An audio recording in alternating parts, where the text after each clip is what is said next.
Okay. How would you describe a typical week on the job? It's challenging. Every day it's different. Um, a lot of changes because we work in the dementia unit, so every day is new and different. But it's a challenge every day. But I like it. I like it. I don't like the same thing over and over again. Okay. Cool. How did you get into this field? What made you choose nursing? My previous husband, he had a stroke in 1990, and his CNA, everything I asked for, things I didn't ask for, he had it in Alabama.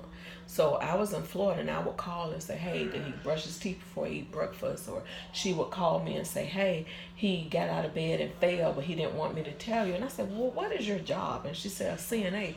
And I'm like, what's a CNA? And she said, certified nursing assistant. And I'm like, I want to do that. I want to do that so I can help people the way you helped my previous husband. And so then I got into that, but the money wasn't good because after, I think it was 10 years, my previous husband and I, we separated, and I couldn't sustain the bills on a CNA salary, so I went to school for nursing. I said, well, let me try it out, see if this is what I really want to do, because my previous company closed down. I used to be in finance.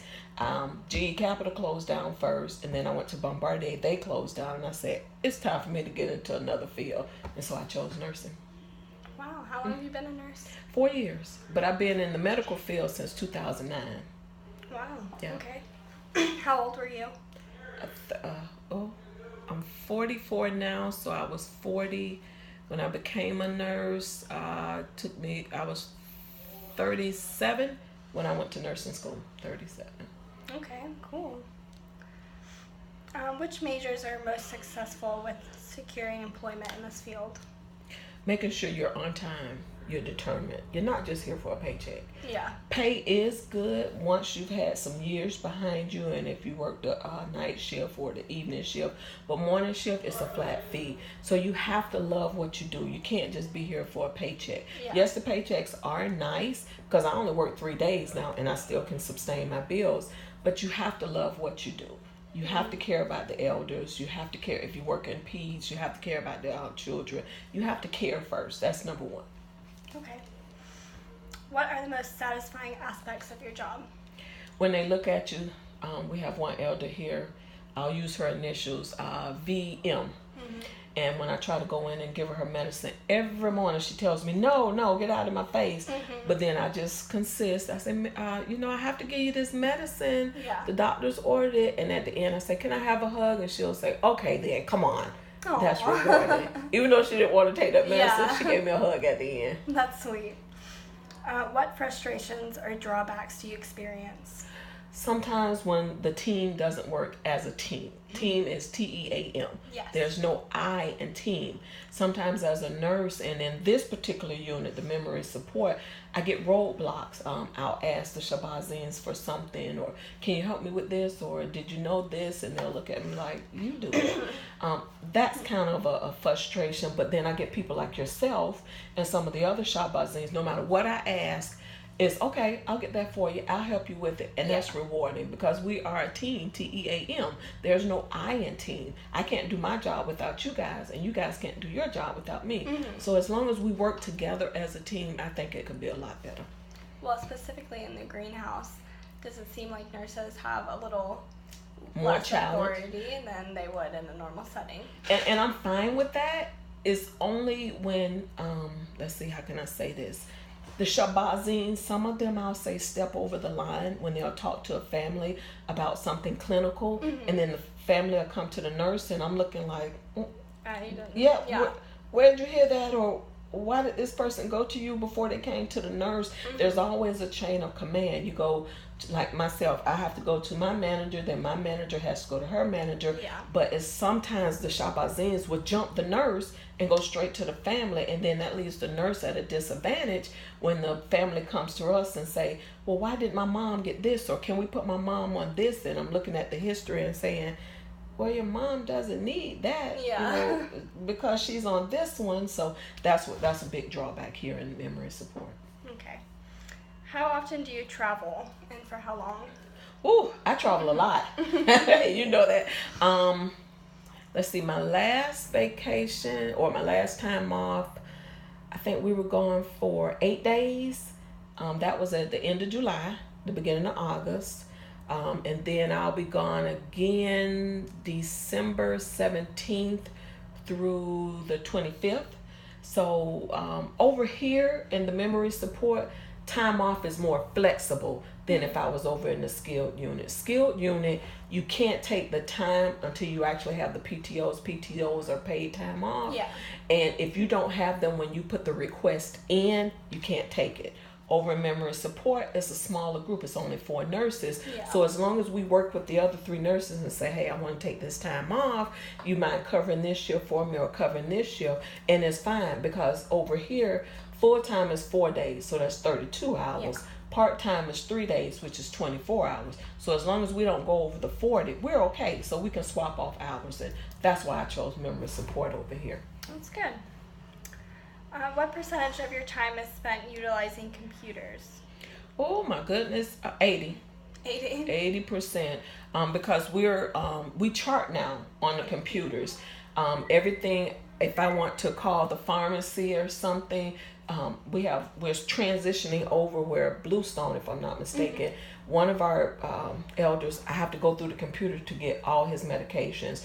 The other ones, I have to use the fax machine. So 80%. Okay, and what percent would you say you're interacting with people? Well, I need to change that number then. That's okay, yeah. Okay, wait a minute. Let me back up. On the first one might be 50%, and the other is 50. Because every day, every elder, I'm always interacting with them when I give them their medicine. I'm always interacting with the Shabazin. So it's 50%, 50-50. So half of your job is computers. And then this machine, it's a computer. I have to take my blood pressures on this. I have to get my O2 stats on this. So I have to get my temperature. So it might be 60-40, but it's half and half almost, yes. Computers are going to be everything now. I just hope that they don't take our jobs. Yeah. How much contact do you have with people outside of your organization? I say about 5%. One of my mottos is, when I come to work, I don't come to work to make friends. If I make friends, that's a plus. But I come to work to take care of my family and take care of the elders or the patients that I'm assigned to. Again, when I come to work, I don't come to work to make friends. I socialize sometimes on Facebook with some of my other nurses, but Shabazins, I think, none.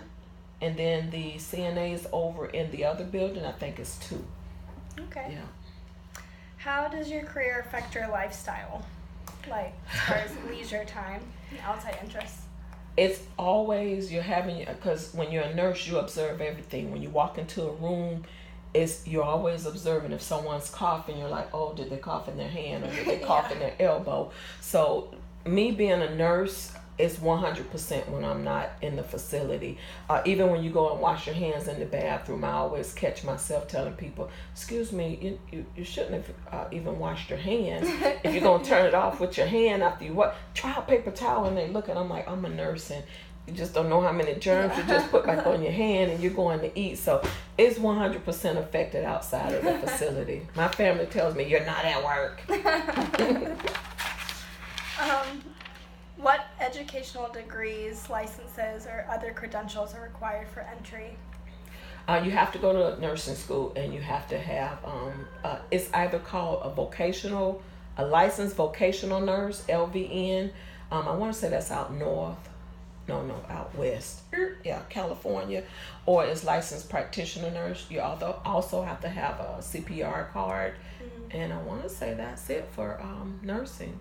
For LPN. Now for RN, you have to have a lot more classes than the LPN. You have to take phlebotomy and a lot more of the anatomy classes than LPNs do. Because I want to say I got my license in 13 months. If you're going for RN, it's going to take you 24 months because you have to have more classes. Okay. So does it vary from state to state, like your license? It does. Some people can challenge the board in other states when they've been a CNA up for, I think it's over 10 years. forgot I went to school 4 years ago, so I can't remember all of it. Yeah. But some people can challenge the board, but not here in Florida. You can't challenge the board anymore because way back when, what they call grandfathered in, some people were grandfathered in before they required you to have a nursing license. Yeah. But then when you tried to go into a hospital was like, you don't have a license, so no, we can't hire you as a nurse. But then they'll say, well, I got grandfathered in, and so they have to show their credentials. But the hospital usually will make them go back to school within a certain time frame to get the actual license in whatever state they're in. What skills or personal characteristics and values do you believe are necessary? One, you have to care. I think, again, that's number one. I tell people when I hear them complaining, oh, I don't like this job, I don't like this shift. I say, but you went to school for this. Mm-hmm. It's not like a Burger King or a McDonald's where you just go in and fill in an application and say, okay, I'm going to do this job. You actually had to go to school. Mm-hmm. Even when I was a CNA, I went to night classes. I want to say it took me 2 months because I went to night classes part-time every Saturday for 8 hours. Mm-hmm. You put time in this. If you don't like the facility that you're in and you've made suggestions and your suggestions don't seem like they're being catered to or don't seem like they're being worked into the system so it makes it better for all the CNAs or all the nurses, you can always go find another job. Mm-hmm. My thing is, quit complaining. If you're not part of the problem, you're part of the solution. So if you're not part of the solution, you're part of the problem. Mm-hmm. What are the trade professional groups do you belong in? I am, what is it called? It's Black Nurses and then LPNs of Florida. I'm only in 2. Those things that really takes time, and with me having a 14-year-old and he's in high school, really don't have time anymore like I used to when he was little. Yeah. So now we're in the basketball, we're into a step team, and now on every Saturday he's going into a college prep program. And it's just we don't have time anymore for me to participate. But those are the 2 that I'm in right now. Do you find them beneficial? Some, yes. It's a lot of information. They'll let you know, like when you're trying to go for your BSN or your RN, they'll let you know, they'll give you their experiences and say, hey, I worked 2 jobs, and if I did it, you can do it. This is how I did it. So, because I am looking to go back for my RN license. Well, good. Congratulations. Thank you. How do people usually learn about job openings in your field?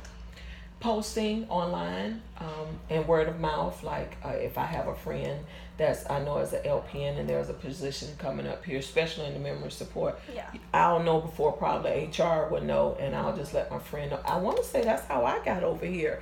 One of the nurses said, hey, Yolanda, I think there's a position coming on over in memory support. You might want to start PRN, and that's as needed over in memory support. Show them that you're dedicated, show them that you are willing to work over there, and then when the position comes open, you can apply for it. So that's actually how I got over here. So are you full-time now? No, I'm part-time now. Okay. What do you wish you had known about this career field before you entered it? The diversity of it. The long hours. You don't work from, some people say, oh, you work 7 to 3. No, I work 6:45 until I can't actually. Until someone comes through. Yes, if someone doesn't come relieve me, or if, say, an elder falls.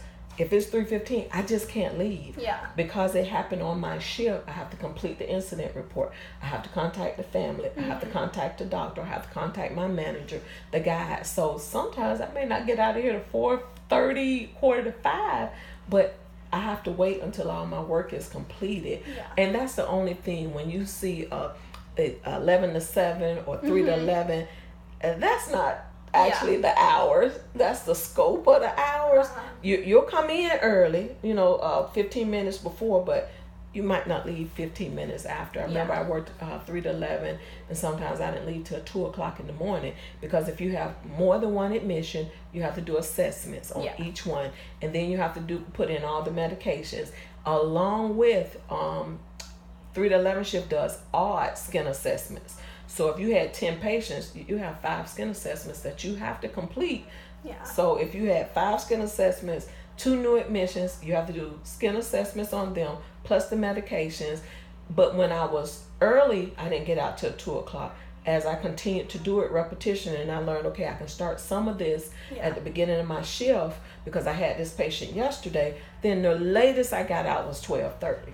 So, but that's the only thing. But it comes with the job. You know, this is not a job where you can clock in at 7